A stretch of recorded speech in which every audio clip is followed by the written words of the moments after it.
बनाना है, जम्मू स्वच्छ बनाना है। अब आप में से लगाएंगे यही नारे सारे, वोट स्टार्ट करेगा।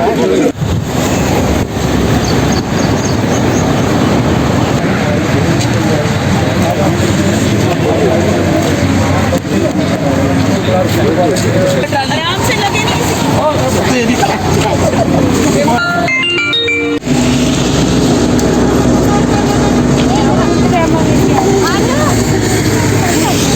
चलो चलो चलो आगे चलो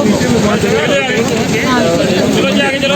चलिए चलिए सारे बैठिए, चेयरों पे बैठो।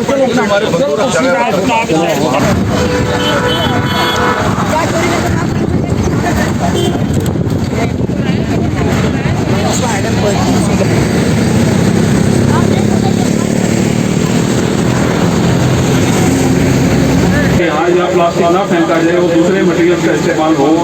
अगर पॉलीथीन हम यूज कर रहे हैं तो बहुत कम इस्तेमाल हो, तो वो जागरूकता भी तभी आएगी जब आप उसका एक पार्ट बनेंगे उस मुहिम का, आपका साथ रहेगा हमारे साथ। स्वच्छता में सिलेक्शन में 329 नंबर में था वर्मा साहब। उसके बाद आप सबके सहयोग से, जम्मू वासियों के सहयोग से, नौजवानों और स्टूडेंट्स के सहयोग से सबने मेहनत की, सब स्कूलों में गए, रैलियां निकाली इसी तरह, फिर हमारा नंबर 224 आया। 300 पर्यावरण की सुरक्षा करने में चाहे से नो टू प्लास्टिक को संकल्पित करें या अपनी स्वच्छता की तरफ हम संकल्पबद्ध हों।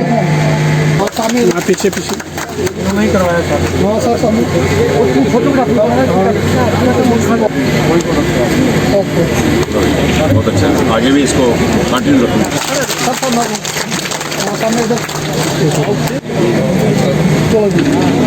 नेक्स्ट